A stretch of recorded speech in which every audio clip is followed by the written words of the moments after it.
ಹೆಚ್ಡಿಕೋಟೆಯ hand post Jeevika ತರಬೇತಿ ಕೇಂದ್ರದಲ್ಲಿ ಹಮ್ಮಿಕೊಂಡಿದ್ದ ಅಂತಾರಾಷ್ಟ್ರೀಯ ಮಹಿಳಾ ದಿನಾಚರಣೆಗೆ ತಹಸೀಲ್ದಾರ್ ಶ್ರೀನಿವಾಸ್ ಅವರು ಚಾಲನೆ ನೀಡಿದರು. ನಂತರ ಮಾತನಾಡಿದ ಅವರು, ನಮ್ಮ ಸಂವಿಧಾನದ ಮಹಿಳೆಯರಿಗೂ ಸಮಾನ ಅವಕಾಶ ನೀಡಿದೆ. ರಾಜಕೀಯ ಸ್ಥಾನಮಾನ, ಆಸ್ತಿ ಪಾಲು ಹಾಗೂ ಸಮಾನ ವೇತನಗಳಂತಹ ಅವಕಾಶ ನೀಡುವ ಮೂಲಕ ಮಹಿಳೆಯರಿಗೆ ವಿಶೇಷ ಗೌರವವನ್ನು ಕಲ್ಪಿಸಿದೆ ಎಂದು ತಿಳಿಸಿದರು.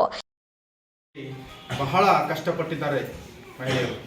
ಆ ಒಂದು ಸಮಾನತೆಯ ನಿಟ್ಟಿನಲ್ಲಿ ಈಗ ಪ್ರಸ್ತುತವಾಗಿ ನಾವು ಹೆಣ್ಣು ಮಕ್ಕಳಿಗೆ ಆರ್ಥಿಕವಾಗಿ, ಸಾಮಾಜಿಕವಾಗಿ, ರಾಜಕೀಯವಾಗಿ ಅವರಿಗೆ ಸಮಾನತೆಯನ್ನು ತಂದುಕೊಡುವಂಥ ಕೆಲಸ ನೀವು ಮಾಡಬೇಕು.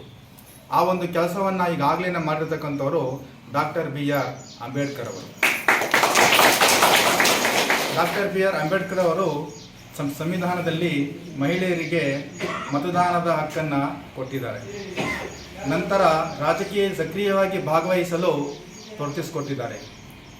ಆದ್ದರಿಂದ ಈ ಒಂದು ನಿಟ್ಟಿನಲ್ಲಿ ನಾವು ಮಹಿಳೆಯರಿಗೆ ಎಲ್ಲ ಆರ್ಥಿಕವಾಗಿ ಮುನ್ನುಗ್ಗಿ ಅವರು ಸಹ ಸಮಾನತೆಯನ್ನು ಹೊಂದಿರಬೇಕು ಅಂತಹ ಒಂದು ನಿಟ್ಟಿನಲ್ಲಿ ನಾವು ಈ ಒಂದು ದಿನಾಚರಣೆಯನ್ನು ಆಚರಣೆ ಮಾಡ್ತಾರೆ. ಇದೇ ಸಂದರ್ಭದಲ್ಲಿ ಮಾತನಾಡಿದ ವಕೀಲರಾದ ಸರಸ್ವತಿಯವರು, ಪ್ರತಿನಿತ್ಯ ಮಹಿಳೆಯರ ಮೇಲೆ ನಿರಂತರವಾಗಿ ದೌರ್ಜನ್ಯ ನಡೆಯುತ್ತಿದ್ದು ಅವರಿಗೆ ಕಾನೂನು ಅರಿವಿನ ಅಗತ್ಯವಿದೆ.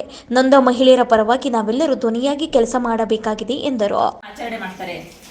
ಅಂತಾರಾಷ್ಟ್ರೀಯ ಮಹಿಳಾ ದಿನಾಚರಣೆಯನ್ನು ನಮ್ಮ ಭಾರತ ದೇಶದ ಒಂದು ಭಾಗವಾಗಿ ಯಾವಾಗ ನಾವು ಮಾಡಿಕೊಂಡು ಅನ್ನುವಂಥ ವಿಚಾರ ಬಂದಾಗ ಇದರ ಒಂದು ಸಣ್ಣ ಇತಿಹಾಸವನ್ನು ಒಂದು ಸ್ಥೂಲವಾಗಿ ಹೇಳೋದಾದ್ರೆ 1909ನೇ ಇಸ್ವಿನಲ್ಲಿ ನಮ್ಮ ದೇಶ ಅಲ್ಲ ಬೇರೆ ದೇಶದಲ್ಲಿ ಗಿರಣಿ ಕಾರ್ಮಿಕರು ಅವ್ರಿಗೆ ಸಿಗ್ತಿರುವಂತಹ ಆಗ್ತಾ ಇರುವಂತಹ ಒಂದು ಅನ್ಯಾಯದ ವಿರುದ್ಧ ಹಾಗೂ ಕೆಲಸದ ಸ್ಥಳದಲ್ಲಿ ಆಗ್ತಾ ಇರುವಂತಹ ಒಂದು ವೇತನ ತಾರತಮ್ಯದ ವಿರುದ್ಧ ಹಾಗೂ ಅಲ್ಲಿ ಆಗ್ತಾ ಇರುವಂತಹ ಅಂದ್ರೆ ಕಡಿಮೆ ಕೆಲಸ ಮಾಡಿಸ್ಕೊಂಡು ಅಲ್ಲಿ ಜಾಸ್ತಿ ಕೆಲಸ ಮಾಡಿಸ್ಕೊಂಡು ಕಡಿಮೆ ವೇತನವನ್ನು ಕೊಡ್ತಾ ಇದ್ರು.